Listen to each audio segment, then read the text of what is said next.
Hello, everyone. Today, in our cozy studio and in our headquarters in Tallinn, we're having again Igoris Krzeckovskis, international advisor of United Nations Office on Drugs and Crimes, honorary lecturer in Portsmouth University, and our global academic advisor.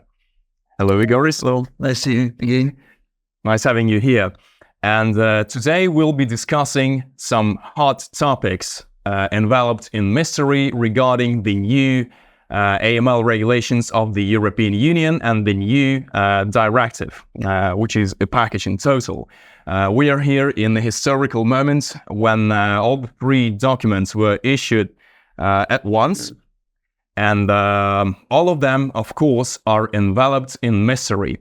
And today we'll try to unravel this mystery for you, considering that the whole industry is now pressured, is now stressed, having all those documents, and we don't have clear vision on how to navigate on them.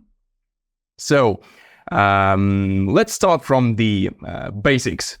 So actually, we're having right now the new version of the European Anti-Money Laundering Directive. Then we're having a regulation on anti-money laundering. By the way, the first regulation of the European Union just on money laundering issues. And the third regulation is regarding the establishment of anti-money laundering authority, which will be based in Frankfurt, in Germany.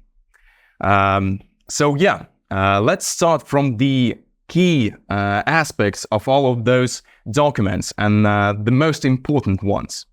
Yes, thank you very much, Andrei, for invitation. For me, as always, very nice to visit Tallinn, to visit your office. And of course, very nice that we could communicate and discuss about such important issue, which I think I fully agree, it's absolutely important for all AML society. Not only for obliged entities, but also for law enforcement, for supervisory, for everybody. Because here speaking about this new package of documents, it was really, could be recognized as some revolution. Why? Because if we just go a little bit back, to check our history, especially when it was published in 2015, fourth EU AML directive, here was clear political step of European Union, because it was necessary to implement new version of 40 FATF recommendations, and we seriously delayed because next version of FATF recommendation was approved in February 2012, and in EU really we waited quite long time, 3 years, just to implement that. But what we're talking about, I think for European Union, it's very, very special step in the future. Why? Because here we didn't have now any big and serious amendments of FATF rules. Yes, we had some amendments, but not so big, not so global, just to discuss about absolutely new AML documents approved by European Union. And here, having in mind that the first version draft was published for discussions in just 2 years ago, in July 21, of course, we just need to speak about that new step in anti-money laundering history, but of course new challenges and new requirements for AML sector. But I talk again about for all players, all actors, and supervisors, and FIU, and obliged entity, because what we need to do now, what doing all experts around the Europe now, really try to go deeper, analyze the structure of these documents, analyze new requirements, and of course create, I could say, so-called roadmap, how to implement that. Because implementation of these documents, of course, we have, as usually, for transition period, few years, but everybody understands that we need already to start to think about that, to start to implement now, better to say maybe tomorrow, yes. Usually tomorrow morning. Why? Because in any way, what I personally see these documents, it will be very, very expensive implementations, because we will need to change many issues. Absolutely. But let's give a quick introduction to those documents to our listeners. What are the most important, topics of those documents, and how to read that document actually, and what should the obliged entities and anti-money laundering departments pay attention to? Of course, reading these documents, we could read documents and say, okay, we have here some very important areas for different players. If we just read these documents from FIU side, okay, we will find very important issues. If we read from supervisory side, of course, creation of AMLA, establishment of AMLA, it was very clear signal that we are working in European Union. In European Union must be not only center which publish some documents, but only center which supervise its implementation, which is very important because we see special role of AMLA, etc. But if we move to the maybe more important team of AML. Of course, we talk about obliged entities such as banks, financial, non-financial business and professions. And of course, here I could say it was very clear signal for these obliged entities.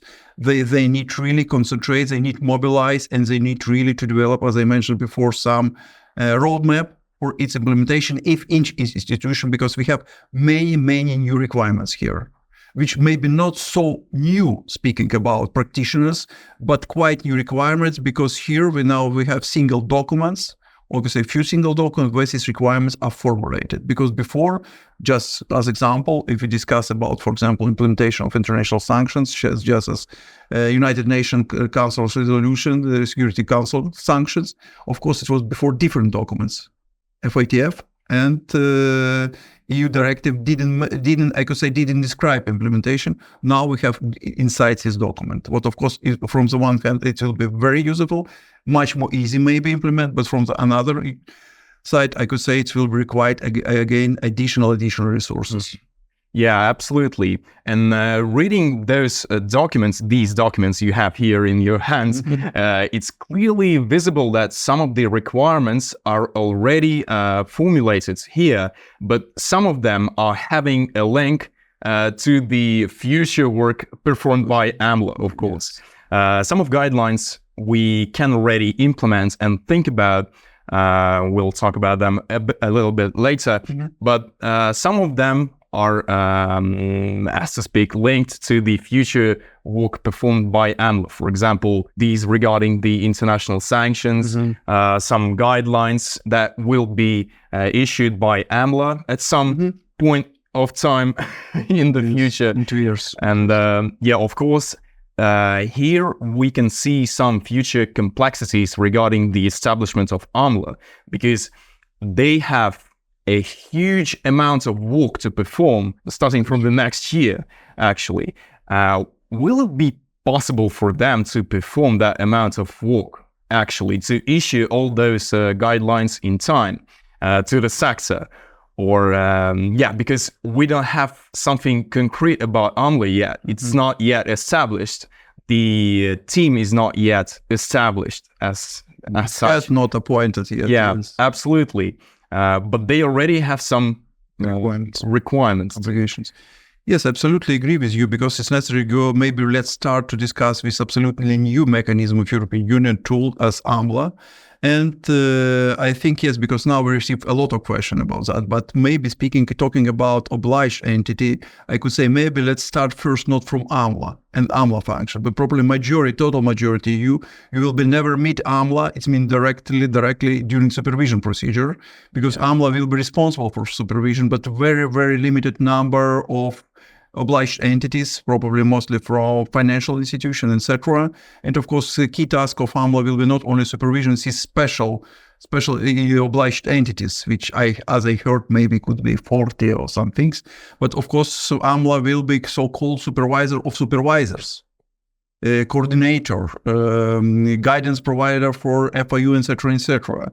But I could say for majority of our obliged entities, first, maybe I really would like to suggest to move to another documents and start to read from another point, because of course, as you mentioned, I have in my hands documents, in reality not, because if I will print all these 3 packages, etc., of course I will be not very nature friendly, but just the smallest part. Yes, it's just, but what was really important, because just before this discussion, we discussed it with our obliged entity, we received many questions. Please note us what is really necessary thing just now, because we need to develop our budgets issues. We need to really to focus our priorities. We need to discuss with internal audit, with leadership, with our beneficial owners, with what we could do tomorrow. And I could say here, from analysis of all these 3 documents, I would like to really to note that yes, we will have quite long transition period. Because in many of these article provision, we have linked to new documents which must be developed by AMLA. Of course, I hope that it will be possible that AMLA will implement that, because here we have black and white in our EU documents. But I agree with you, it's quite difficult to discuss how AMLA will work because we don't have anything now. Yeah. But speaking about our banking sector, especially financial sectors, we understand that our clients, could I say, or our participants of our certification says they really worry about the future, because they know that some things will be delayed to start. Of course, it will be not enough time, not enough resources, etc. And after analysis, detailed analysis of all these 3 documents, I really would like to suggest our friends, I could say, to concentrate only to few issues, which is really very important, but already under implementation. It's a new directive, didn't create anything new, but what is important, because only in few articles of these documents, we don't see really clear to AMLA new regulation, instruction, guidelines, etc. It means what it could be used directly now. Yeah. Directly now. And here we have few articles, such as, if we take regulation, Article 11, Article 12, and Article 13, just 3 articles. What is not really a lot of, but if we go deeper, we see that these articles are crucial for correct implementation of new AML requirement, correct implementation of the future AML directives issued by AMLA, etc. Because here we speak about Article 11, compliance function, Article 12, awareness of requirement, Article 13, integrity of employees. Did you hear any new things? No, absolutely nothing. Absolutely. But the difference here is that the previous wording of what you've told was in the directive. Absolutely. But now we are talking about the regulation. Direct implementation, right? Yeah. Yes, and when we start to analyze these documents, of course, we didn't see any new things, because all banks, all big obliged entities already have compliance officers. Speaking about awareness of requirements, same issues. Integrity of employees, of course, it was high priority for all, I think, our obliged entity. But what I would like to note, first time this issue were included to anti-money laundering EU documents. It means what is really will be necessary to implement, and of course, it's not very nice topic, but for the lack of effective implementation of these requirements, of course, we know what could be done, sanctions. Mm-hmm. And I would like to really to note again that these few issues are very important. It could be implemented without waiting anything. And I don't maybe like to go too deeper to compliance function, because again, I don't think that our banking sector receives something new. But speaking about awareness of requirement, here we have very clear issue, what is very close related with our activities too, that here it's necessary to develop, participate, and implement specific ongoing training programs to help staff recognize operations which may be related to money laundering and terrorist financing, etc. Here you see again what we need to discuss and what we need to send, what kind of signal we need to send our obliged entities, training programs. Please don't really forget that. And now we have already middle of the year. And I remember it was very good tradition of mine when I was head of anti-money laundering division in Lithuania, Financial Crime Investigation Service in Lithuania, that already in the middle of the year, just before summer vacation, I usually organized number of the meetings with leadership of commercial banks, commercial institutions, and discussion was focused only to one thing. Please develop program now. Please think about your resources for the next year.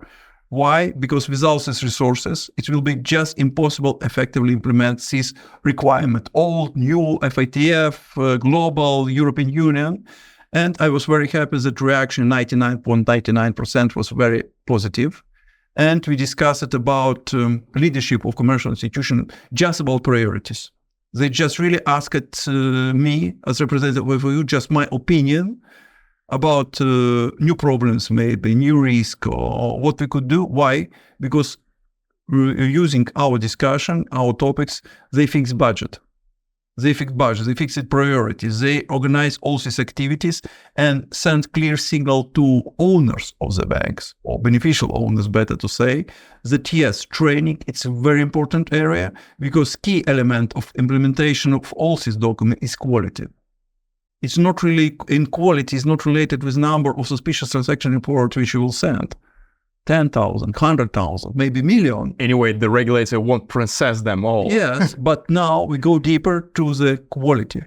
And quality, it means for me, first of all, it was recognition of the suspicious transactions, freezing of suspicious operations, and providing of information to FIU, not just that we have some bad, maybe not bad, but some suspicious clients, suspicious operations, etc. No, that yes, we suspect some things, we have red flag system, we see here risk and threats, and of course, we send you information after freezing of suspicious transaction. For me, it was, the best signal from financial institution that they recognize policy, that they have well-developed, I could say, well-prepared staff, and the staff properly reacted to really suspicious operations. Yes, and it was discussed year by year, by financial institution, and I could say now I see really quite high quality. But don't forget, it was result of not only this discussion, but the real, first of all, positive reaction and understanding of financial sector to that. And if I go now to these documents, if I see, for example, such issue as integrity of employees, of course, we understand that integrity is impossible achieved only by trainings. But I see that this requirement must be implemented only also using the trainings of staff, what is integrity, how it's possible to achieve, etc. And also one important moment, how for internal audit or external audit or supervisors, how possible to recognize that integrity of employees in this special financial institution, in this special AML division is really high.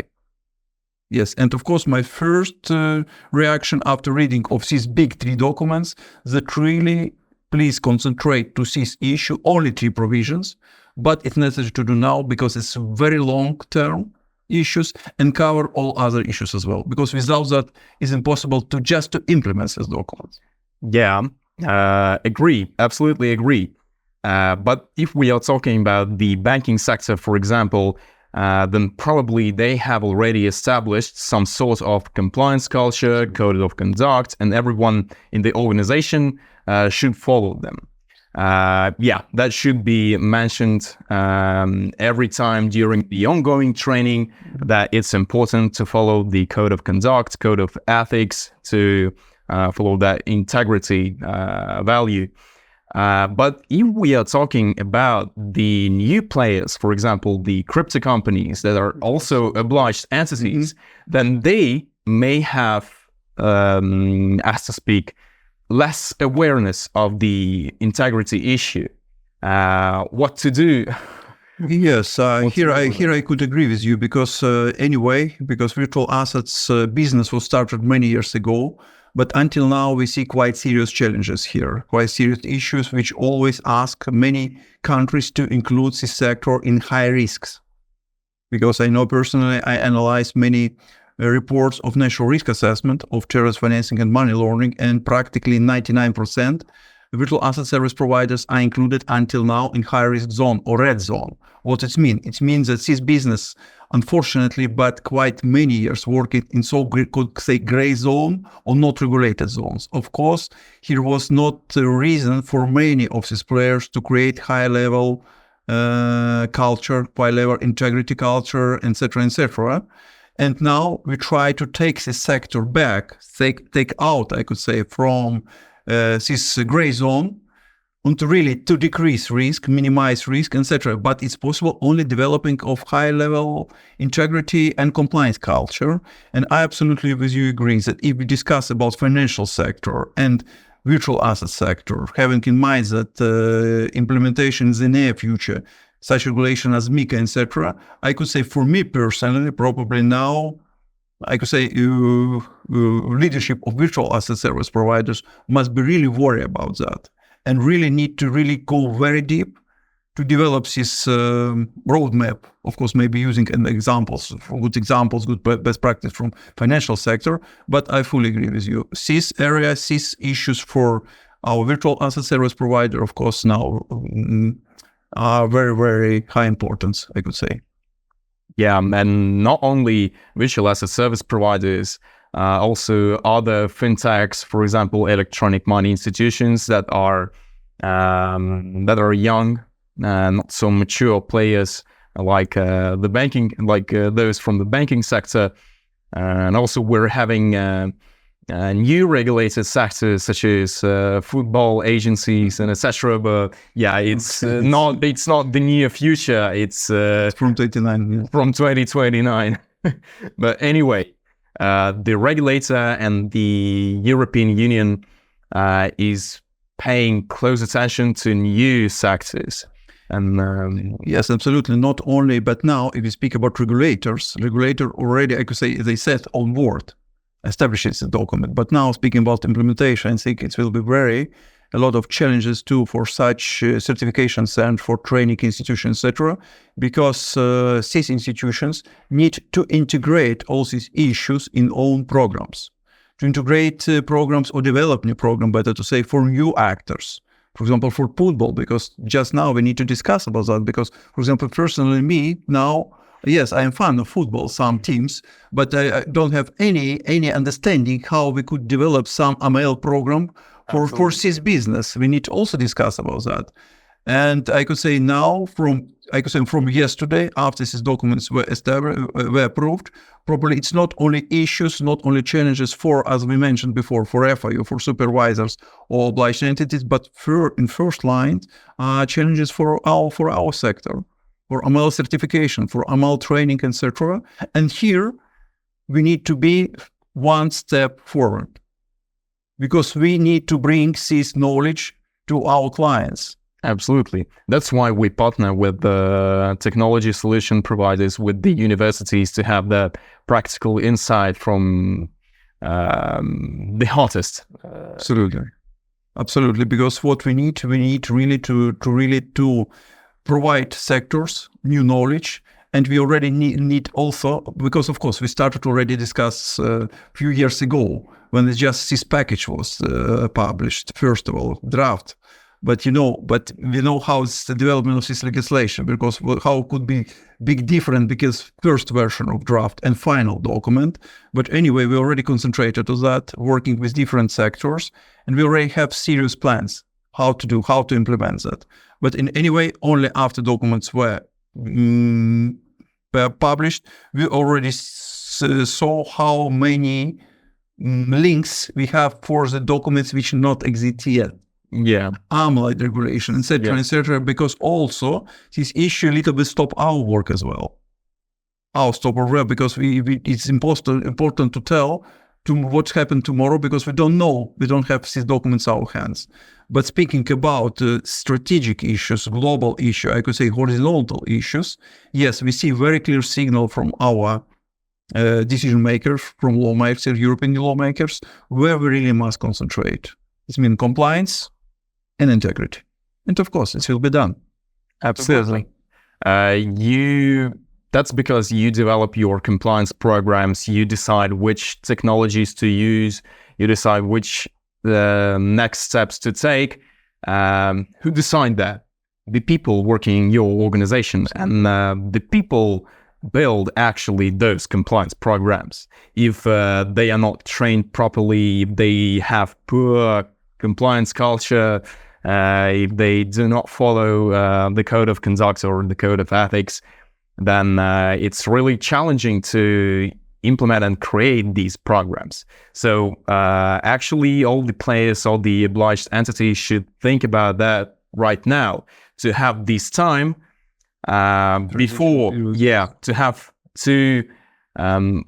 be a bit faster than the transition period, to be prepared for the new guidelines of AMLA, and then to implement those guidelines in their systems, in their programs, and etc. So if they have that knowledge, then their people can navigate through those guidelines rapidly, and they can follow them effectively. That's why, and the training cannot be performed in one day, nor in 1 week. It's an ongoing process. And yeah, that's why it's important right now. And moreover, you've mentioned the MiCA regulation. It means that all that regulation basically means that the cryptocurrency industry is equalized to the banking sector, and that they will be direct participants and direct part of the banking financial sector. That's because some of the crypto companies, if not every crypto company, will be directly supervised by the financial inspections, or like in Estonia, we have financial inspection which supervises banks, and crypto companies will be supervised by them as well. It means that they are supervised like banks. Credit institutions. Yeah, like credit institutions. And if they want to be a part of that sector, of that financial sector, alongside with banks, with other participants, such as banks, such as electronic money institutions also, yes. They should follow those best practices of the banking sector. So all these systems, all the compliance programs should be created following those best practices of the banking sector to be compliant with that supervision process, actually. Yes, and I would like to note, I absolutely agree with you that many good ideas or many principles virtual asset sector must really take from banks. For example, just as I saw first time travel rules, I said, oh, look, it's just some SWIFT system, very similar mechanism of SWIFT system, which must be taken and used by a virtual asset service provider. But other hand, we speak that we need to really understand that virtual asset service provider, they're not working absolutely alone, somewhere in space. Practically all virtual asset service providers are obliged to have banking accounts. They need also to cooperate with banks. And they're not only, I could say here, they not only play as so-called financial institution, which implement AMLA measures, compliance, etc., but they also must be under supervision, and not only some state institution, but first of all, under supervision of banks, because they're clients of banks, and banks are responsible for clients. And if you see that your clients also parallel included in high-risk entities, of course, you're obliged to implement automatically enhanced measures. But how to do that without using the new IT products, artificial intellect, etc.? And I think it's also huge, I could say, challenge for a bank how to develop cooperation with virtual asset service provider in the future, how to implement anti-money laundering measures, and of course to be sure that this sector, this segment of your clients, not really involved in some bad stories. It's also next question, and I think that already tomorrow we, as AMLA Certification Center, we receive the question on our table, and we need to prepare a solution as soon as possible. Absolutely. That's why we are preparing that third level of our programs, which is already compliant with MiCA regulation and with new European directives and regulations as well. We should be proactive here. Yes, and I'm really that's only how we can survive. Yes, and I'm very happy that after last visit and meeting in Portsmouth University, which I also represent as honorary lecturer, I was very happy to get feedback from my colleagues that meeting with this center, discussion with center, it was absolutely amazing, and they received a lot of positive emotion from that. Why? Because they really saw that center is focused to development. Already, I say, all these new challenges more or less under control, frankly speaking, and I hope really that center will show some good practice and best examples, not only in here, in Baltic state market, but in other geographical areas as well. Yes, absolutely. We have big plans with Portsmouth University on how they can participate, on how we can create some common projects also regarding the new European regulations and etc. That's because the University of Portsmouth is the most elite society in anti-financial crime, in anti-cyber crime, in anti-money laundering and other areas related to our sector. And yes, absolutely. So basically, let's have a quick bottom line on all of that. So the market participants should really focus on the integrity issues, on developing their compliance departments, on investing in their training, in their education. That's why we are preparing.